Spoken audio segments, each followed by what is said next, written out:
Bienvenidos al programa Conversando con Correa.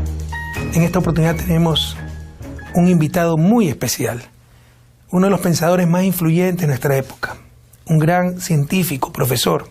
Me refiero a Noam Chomsky.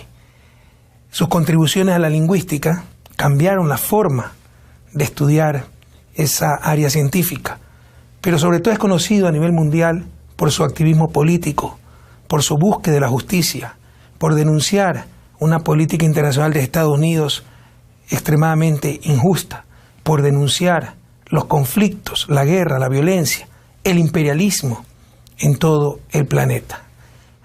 Profesor, bienvenido al programa Conversando con Correa. Muchas gracias por aceptar nuestra invitación. Es un placer estar con ustedes. ¿Qué tal? Muy bien. Ahora vive aquí, en Arizona. Sí, vivo aquí en Arizona. Me casé hace un par de años. Aquí estoy muy bien. Maravilloso. Enhorabuena. Vamos a hablar del imperialismo. Pero primero, ¿podría por favor definir lo que significa imperialismo? La palabra imperialismo abarca un amplio rango de significados, pero básicamente significa la capacidad de controlar, dominar de una forma u otra lo que hacen los demás. A veces mediante violencia extrema, como la invasión de Irak. Otras veces mediante manipulaciones financieras.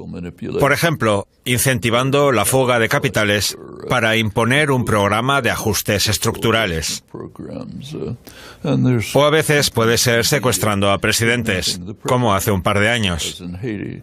Puede ser de muchas formas, pero básicamente significa la capacidad de dirigir, controlar y salirte con la tuya sin siquiera ser censurado ni castigado, que es algo crítico. Y a veces, mediante acuerdos de libre comercio, tratados de inversión, etc. Están los tratados. Y también, mi amigo, el economista Edward Herman, hizo una distinción entre las víctimas dignas e indignas. Las víctimas indignas tienen que cumplir las obligaciones de los acuerdos, mientras que las dignas pueden hacer lo que quieran.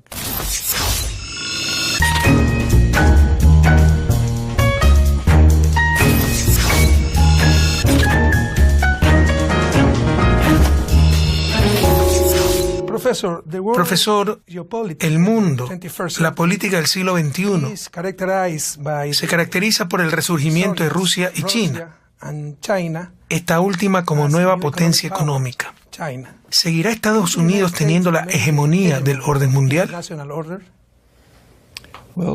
Bueno, de hecho, si analizamos la época posterior a la Segunda Guerra Mundial, el periodo culminante del poder de Estados Unidos fue en 1945. En ese momento, poseían algo así como la mitad de la riqueza del planeta. Tenían un sistema de seguridad increíble. Controlaban todo el hemisferio occidental. Controlaban los dos océanos y las costas opuestas de esos océanos. Tenían un ejército incomparable, armas nucleares. Fue un grado de dominación del mundo sin precedentes en la historia. Pero empezó a erosionarse muy rápido. En 1949 ocurrió un acontecimiento que, curiosamente, en Estados Unidos se conoce como la pérdida de China, que es una expresión muy interesante, porque yo puedo perder mi computadora, pero no puedo perder tu computadora. Sin embargo, la presuposición era: el mundo nos pertenece, y si alguien se independiza, es que lo hemos perdido. Y la pérdida de China tuvo un impacto enorme en los asuntos internos de Estados Unidos, llevando a la enorme represión conocida como macartismo y afectando muchísimo a la política exterior. Por ejemplo, cuando Kennedy estaba sopesando si incrementar el ataque por Vietnam del Sur o por toda Indochina, una de sus preocupaciones era que lo acusaran de perder Indochina, es decir, que no la controlaran. En general, si analizamos todo el periodo desde 1945 hasta el presente, el poder de Estados Unidos ha estado en constante declive. Pero hay otro factor que los economistas o científicos políticos muchas veces no toman en consideración. Y es que en el sistema internacional, el poder de Estados Unidos como entidad nacional ha disminuido. Pero, mientras tanto, el mundo ha cambiado con la globalización neoliberal. Y si miramos a quién pertenece el mundo, las corporaciones estadounidenses, las multinacionales con sede en Estados Unidos, controlan el 50% de la economía mundial. Son las primeras prácticamente en todas las esferas: manufacturas, finanzas, comercio, en todo. Entonces, mientras que el poder nacional ha disminuido en cierta medida, por otra parte, las atrocidades de ese poder económico y, por tanto, político, con base en Estados Unidos, sigue siendo enorme. Y, por supuesto, en términos militares, nadie ni siquiera se acerca a Estados Unidos. Se gastan en el ejército casi lo mismo que el resto del mundo en conjunto. Tecnológicamente es el ejército más avanzado. Tienen unas 800 o 900 bases militares por todo el mundo. Bueno, en Manta no, pero nunca olvidaré su comentario al respecto. Fue maravilloso. Porque Ecuador no tiene una base militar en Miami. Pero bueno, ningún país tiene nada ni remotamente parecido a lo que tiene Estados Unidos. Entonces, creo que China, indudablemente, es una economía en crecimiento dinámico y va a desempeñar un papel cada vez mayor en los asuntos internacionales. Sí, pero sigue siendo un país bastante pobre. Si consultamos el índice de desarrollo humano elaborado por la ONU, China está en el puesto 90, creo. Tiene problemas internos, ecológicos y demográficos muy graves. Hay represión política. Son graves problemas internos que los países más industrializados no tienen. Profesor, ha mencionado que Estados Unidos ejerce un poder militar sin precedentes en el mundo. Según Donald Trump, bajo su gobierno, este poder será mayor, mejor y más fuerte. ¿Cuál es la estrategia militar de Estados Unidos bajo la presidencia de Trump? De hecho, es más bien lo contrario. Bajo el gobierno de Trump se está haciendo más débil, menos eficaz. El país en el interior se está desintegrando. Está perdiendo la autoridad y prestigio internacional que pudiera tener antes. Y también se está encaminando a destruir el mundo.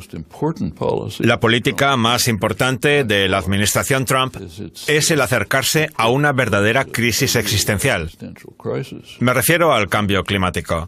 En este sentido, bajo el gobierno de Trump, Estados Unidos se ha separado del resto del mundo. Todos los demás países tienen al menos algún tipo de compromiso para enfrentarse a esta creciente e inminente crisis. Y solamente Estados Unidos, dirigido por Trump, abandonó estos esfuerzos. Además, está encaminándose agresivamente a aumentar la amenaza, a intensificarla concentrándose en extraer aún más combustibles fósiles. Ahora Estados Unidos está adelantando a Arabia Saudí, que es el mayor productor de combustibles fósiles del mundo. Y esto es algo devastador. Lo entiendo. Pero ¿cómo se podría obligar a Estados Unidos a firmar, por ejemplo, tratados ecológicos si tiene un poder militar tan grande? Está claro que Estados Unidos tiene la capacidad para destruirlo todo. Eso no se cuestiona.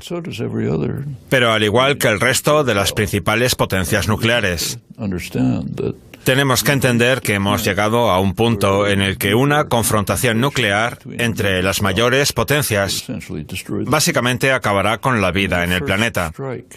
El primer ataque de una gran potencia nuclear destruirá al país que lo ha efectuado simplemente a causa de las consecuencias de un posible invierno nuclear que se extenderán a lo largo de décadas o tal vez siglos.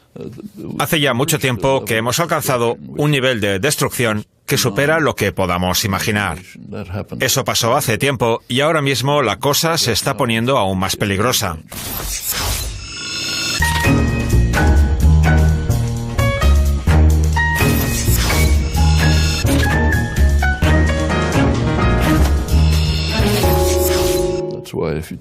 Por eso, si echamos un vistazo al reloj del apocalipsis del Bulletin of Atomic Scientists, creado en 1947, cada año los principales científicos nucleares tratan de evaluar las amenazas existentes y marcan el grado de amenaza colocando la manecilla a unos minutos antes de la medianoche, que marca el día de la destrucción total, el fin de todas las especies. El reloj fue creado en 1947, con la manecilla a 7 minutos de la medianoche.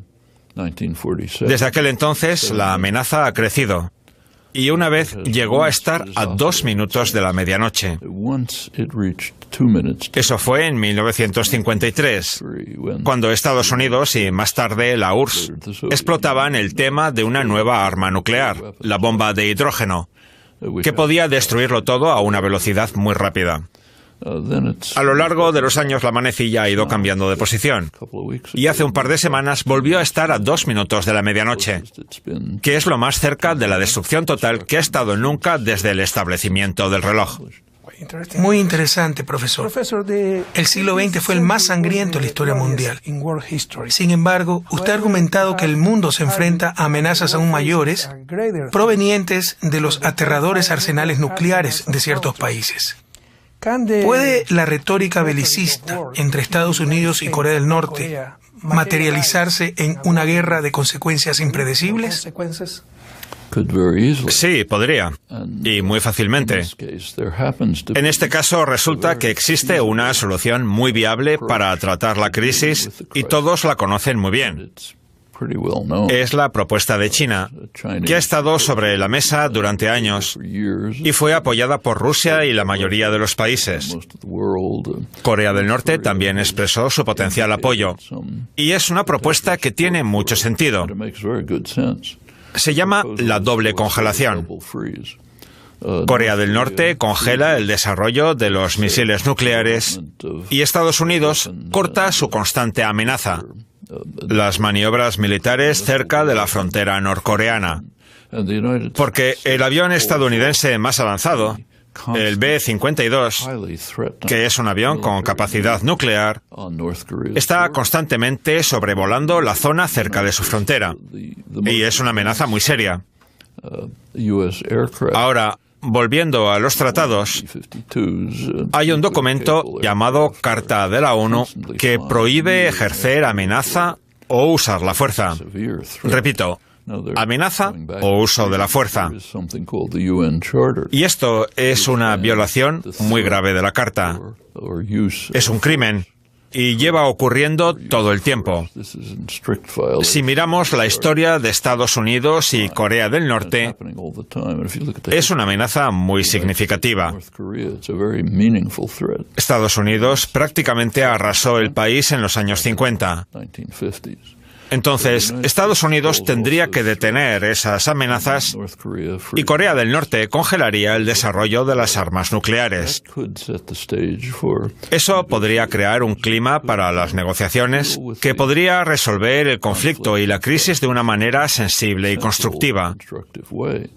No importa lo que opinemos del gobierno norcoreano, como si pensamos que es el peor gobierno de la historia. El caso es que sabemos que está centrado en lograr un mayor desarrollo económico y ha tenido cierto éxito en eso, de hecho. Pero con todos los programas armamentísticos, la constante amenaza de conflicto o la enorme presión para contener la confrontación, tienen todas las razones para querer entrar en una especie de acuerdo que aliviaría la tensión y permitiría un desarrollo económico y un posible avance hacia la unificación. Si miramos la historia de las negociaciones, indican, contrariamente a lo que dice la propaganda, que hay muchas posibilidades. Profesor, el tema principal de nuestra conversación es el imperialismo. Pero hablemos de algunos problemas internos de Estados Unidos que son comunes al resto de la humanidad. Por ejemplo, la violencia, que es uno de los mayores problemas de la sociedad estadounidense. ¿Cómo se puede solucionar este problema? ¿Por qué no se hace lo evidente de establecer un control sobre las armas? Es un problema interno de Estados Unidos y es una verdadera patología cultural y social. El número de muertes a causa de las armas es 25 veces mayor que en cualquier otro país.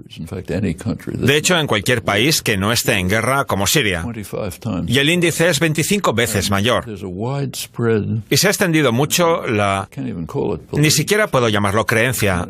Es una especie de pasión, según la cual tenemos el derecho divino de portar un fusil de asalto a una cafetería si queremos ir a tomar un café. Pero, ¿de dónde ha salido eso? Se habla mucho de las obligaciones consagradas en la segunda enmienda de la Constitución. ¿Sabe cuándo empezó eso? En el 2008. No es algo que viene de la historia de Estados Unidos. O sea, que la segunda enmienda siempre ha estado ahí. Pero se convirtió en una especie de derecho divino después de la decisión del Tribunal Supremo del 2008 respecto al caso Washington, D.C. versus Heller, que fue una decisión muy curiosa no por sí sola, sino por la manera legal de la que fue tratado el caso. Fue una sentencia muy concreta respecto de un asunto muy concreto. Si miramos la segunda enmienda, dice que para tener una milicia bien regulada, los ciudadanos deben tener el derecho a portar armas. Y el debate era sobre si ese derecho a portar armas estaba condicionado por el establecimiento de la milicia bien regulada o si era un derecho individual independiente de la milicia. Ese era el debate. Y en el caso de la decisión tomada por el juez Scalia, primero tenemos que entender las intenciones de los respetados firmantes, los padres fundadores, los llamados originalistas, los autores, la gente que creó la ley. La decisión de Scalia era que es un derecho individual no condicionado por la existencia de la milicia. Después hubo un debate entre los letrados sobre si era correcto, pero eso era absolutamente irrelevante. Si volvemos a las intenciones de los fundadores, de los auténticos originalistas, ¿por qué querían que la gente tuviera armas? Muy simple, para matar a los indios y controlar a los esclavos. ¿Y por qué necesitaban a la milicia? Porque venían los británicos. ¿Y algo de eso sigue siendo relevante? Sí, eso tiene un significado histórico. ¿Pero acaso alguno de esos argumentos se pueden aplicar hoy? No. La segunda enmienda no tiene aplicabilidad alguna. Esas discusiones son totalmente irrelevantes y los hechos hablan por sí solos. Porque si nos preguntamos por qué los colonos necesitaban armas, es cierto que tenían que mantener el control sobre la población esclava en el sistema de esclavitud más cruel de toda la historia de la humanidad. Y tenían que expandirse por el continente y exterminar a la población. Para eso necesitaban las armas. Así que es una lección muy curiosa que nos enseña la segunda enmienda, si la leemos con atención. Pero lo que se discute es totalmente irrelevante, casi completamente irrelevante. Y lo que establece la decisión del 2008 es totalmente opuesto a la opinión tradicional que se ha mantenido durante cientos de años.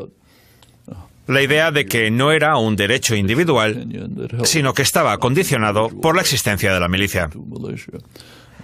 Bueno, profesor, hablemos ahora de la relación entre Estados Unidos y América Latina. Como sabe, yo mismo soy de América Latina. Con el ascenso de gobiernos derechistas en América Latina, ¿hacia dónde cree que se dirigen las relaciones entre Estados Unidos y Latinoamérica? Por una parte, los logros de la llamada Marea Rosa aún no han sido superados. Por ejemplo, no hay bases militares estadounidenses, no hay soldados. No en Ecuador. Hay intervención militar, pero no hay bases militares como tales. Pero lo que es aún más interesante, el FMI, que es en gran medida una rama del Departamento del Tesoro de Estados Unidos, ha sido casi expulsado del continente. Están regresando.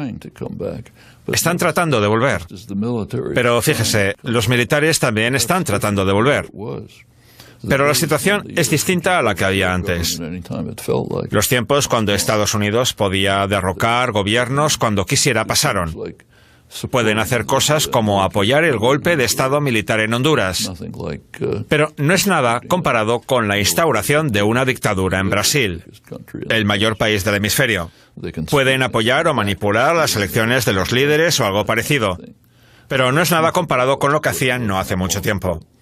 El terror en América Central en la década de 1980, cuando Estados Unidos apoyaba a ejércitos terroristas en todos los países de la región, o cuando no podían controlar esos ejércitos, los países eran atacados por guerrillas.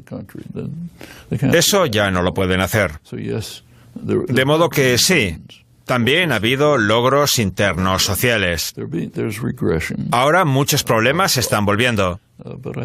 Pero en efecto creo que ha habido logros sustanciales. No estoy muy de acuerdo con usted, profesor, porque creo que hay otro método. Sí pueden derrocar gobiernos en América Latina y todavía lo hacen. Por ejemplo, utilizan los medios de información para desestabilizar cualquier gobierno. Pueden desestabilizar gobiernos. Pero eso es muy distinto a organizar un golpe de Estado militar, como lo han hecho durante años con impunidad.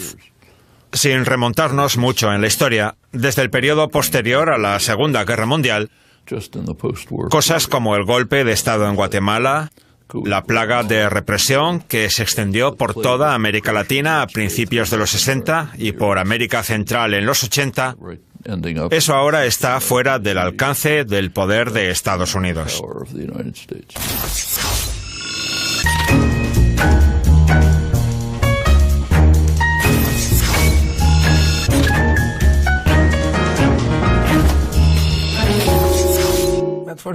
Por ejemplo, ¿cómo evalúa la política de Estados Unidos en relación a Venezuela? Hay muchas partes internacionales interesadas en Venezuela. Por ejemplo, Rusia y China. Tienen intereses importantes allí. Y Colombia, uno de los mayores aliados militares de Estados Unidos, es vecina de Venezuela. ¿Puede imaginar un escenario parecido al de Siria en Venezuela? No creo. Venezuela tiene problemas muy graves, pero no creo que Estados Unidos esté en posición de organizar un golpe de Estado o de atacar a ese país. Invasión. Es muy poco probable. Estados Unidos ya no tiene ese poder o ese apoyo que tenía antes. Ni siquiera tendría el apoyo de la OEA como solía tenerlo siempre. Cambiemos de tema, profesor. El Reino Unido no permite a Julian Assange salir de la embajada de Ecuador en Londres, de nuestra embajada. ¿Cree usted que la razón de ello es la presión que Estados Unidos ejerce para que lo extraditen? Estados Unidos no ha dicho expresamente que vaya a solicitar su extradición. Pero creo que a nadie le cabe ninguna duda de que si abandona la embajada, va a acabar en Guantánamo. Estoy muy seguro de ello. Y ahora hablemos de mi región, América Latina. Como usted sabe, es la región más desigual del planeta. Allí usted puede encontrar personas extremadamente ricas, pero también personas extremadamente pobres. Y claro que es un problema de distribución, no de falta de recursos. Tenemos muchos recursos. El problema es la distribución. Técnicamente hablando, la solución a este problema se conoce. Por ejemplo, utilizar sistemas fiscales más progresivos. Financiar. Incluso simplemente recaudar los impuestos. Exacto, recaudarlos. Y con ese ingreso financiar gasto público que dé oportunidades iguales para todos. Por ejemplo, educación pública, servicios de salud, etc. Además, controlar el poder de mercado, respetar los derechos de los trabajadores, distribuir mejor los recursos naturales nacionales. El problema no es técnico, sino político, ya que intentar resolver este problema haría daño a las élites que siempre nos han dominado. Pero esas élites poseen los medios de producción y los medios de comunicación. Cualquier gobierno que intente resolver este problema será atacado. Sí, pero el ataque siempre se puede repeler. Y ha habido progresos. Por ejemplo, el número de las posibilidades educativas. Eso ha cambiado. Por ejemplo, en Brasil, mi mujer es de allí. Bajo el gobierno de Lula, había mucha más participación de un amplio sector de la población en la educación. ¿Y dónde está Lula ahora? Pues Ya sabe lo que está pasando allá. las cosas no se logran fácilmente. Tienes que seguir luchando.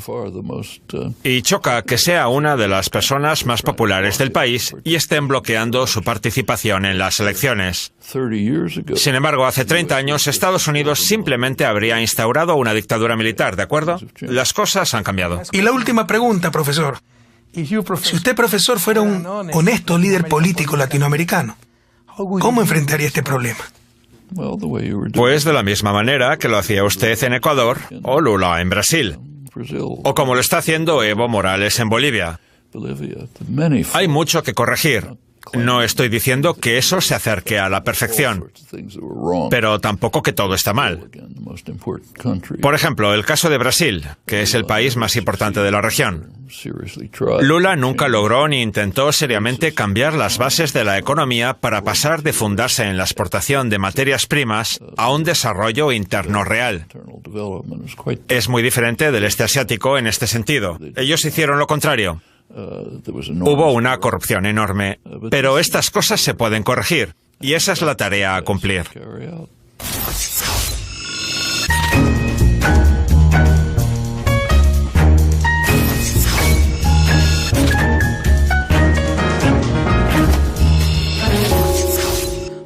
Muchas gracias, profesor. Como siempre, ha sido un placer hablar con usted. Gracias por haber aceptado nuestra invitación. Espero volver a verlo muy pronto.